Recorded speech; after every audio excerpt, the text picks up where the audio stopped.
Professor صاحب، یہ پوچھا گیا ہے کہ ہم لوگ تسبیح بھی کرتے ہیں لیکن غصے سے جان نہیں چھوڑتی. آپ کو کبھی غصے میں نہیں دیکھا، اس کی کیا وجہ ہے؟ میں بھی تسبیح کرتا ہوں. خادم حضرات، بات یہ ہے کہ یہ ایک ٹیکنیکل سا میٹر ہوتا ہے کہ آپ لوگوں میں کون سی جبلت کتنی طاقتور ہے. لائک آل ادر پیپل، میں کوئی اس قسم کی گنتیاں نہیں جانتا جس میں لوگ کہتے ہیں کہ یہ ایموشنل سٹانسز ہیں. میں اس دنیا میں شاید پہلا تھنکر ہوں، اگر لوگ جانتے ہوں، کہ جس نے یہ کہا تھا کہ emotions and feelings are a science. میرے 10 سال کے بعد ڈیل کارنیگی فاؤنڈیشنز نے 10 سائنٹسٹ کی مدد سے یہ کنفرم کیا ہے کہ خیالات ایک وجود رکھتے ہیں، ایک خاندان رکھتے ہیں. اور آج سے 10 سال پہلے الحمدللہ اللہ نے یہ کریڈٹ مجھے بخشا تھا کہ پہلی مرتبہ کہا تھا کہ انسانی خاندان جو خیالات خاندان کی طرح ہوتے ہیں. ان کے بچے ہیں، بزرگ ہیں، بوڑھے ہیں، ان کی نسلیں چلتی ہیں. اسی کی وجہ سے ہم ڈپریشن کی فیملیز کو جانتے ہیں کہ یہ خیال کہاں سے آ رہا ہے، اس کے کون کون سا بچہ اس وقت ورک کر رہا ہے. ان اے وے جیسے آپ کہتے ہو یہ جنات ہے، یہ سایہ ہے، ظلمات ہے، پریکٹیکلی یہ بھی اللہ کی سائنس کے کرشمے ہیں کہ اس نے ہر چیز کو، فیلنگ کو، احساس کو مرتب کر کے باقاعدہ ایک سائنسی شکل دے رکھی ہے.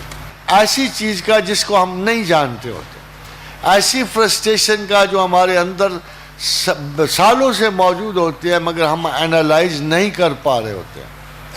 نفرت، حقارت، یہ سارے بیسیکلی تو انسان جو ہے حدیث کے مطابق اور سائنس کے مطابق مہینے برتھ کے تیسرے مہینے میں مکمل ہو گیا ہوتا. اللہ کے رسول کے حدیث کے مطابق 120 دن کے بعد روح اس میں ڈھل آتی ہے اور وہ تصادم میں خیر و شر شروع ہو گیا ہوتا ہے.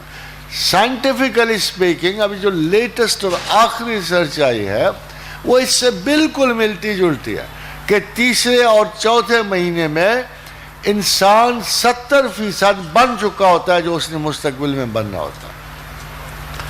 اب یہ تمام کنڈیشنز جو ہے یہ پریکٹسز میں جاتی ہیں، اور جب پریکٹسز میں جاتی ہیں تو جو کیفیات ان احساسات سے جو بچپن میں ہم نے رجسٹر کیے ہوتے ہیں، 9 برس تک انسان کا ٹراما موو کر رہا ہوتا ہے، وہ ہمیں جا کے ہم اثرات پہچانتے ہیں مگر اوریجنز نہیں پہچانتے. دی مین ایلیمنٹ ہے کہ ہم اوریجنز آف یہ جو ایفیکٹس ہیں وہ نہیں پہچانتے. اگر ہم کازز ڈھونڈیں تو ہمارے لیے جینا آسان ہو جاتا ہے. وہ اریٹیشنز جو غصہ کاز کرتی ہیں، وہ لائکس اور ڈس لائکس جو اس میں حائل ہوتی ہیں، اور وہ سیلف رسپیکٹ یا وہ امپریشنز یا وہ حقارتیں جو ہمیں اکساہٹ پہ آمادہ کرتی ہیں، یہ ساری کی ساری اس کا علاج تسبیحات میں. کیونکہ تسبیح زبان سے اترتی ہے، دل میں جاتی ہے، رگے خون میں جاتی ہے، اور پھر یہ آپ کے جین تک پہنچتی ہے جہاں آپ کا وہ میک اپ ہوتا ہے. جیسے میں نے آپ سے، انسان آزاد نہیں ہوتا، آپ کی خصلتیں آزاد نہیں ہوتی، آپ کی عادتیں اپنے پیرنٹس سے جدا نہیں ہوتی، اپنی نسل سے جدا نہیں ہوتی، آپ کے حاضر کے معاملات سے جدا نہیں ہوتی. تو یہ اتنا بڑا ٹیکنیکل پروسیس ہوتا ہے، اور اس پروسیس کو ابھی جو میں آپ کو بتاؤں اس کو یاد رکھیے کہ اللہ نے کہا کہ میں نے یہ کائنات بنائی اور میں نے ستارے بنائے اور میں نے ان کو گردشوں میں سنوارا اور میں نے ان کو توازن بخشا اور یہ ٹل نہیں سکتے، اور اگر یہ ٹل جائیں تو ہمارے سوا ان کو تھام نہیں سکتا. بہت امپورٹنٹ، اگر یہ ٹل جائیں تو ہمارے سوا ان کو کوئی نہیں تھام سکتا.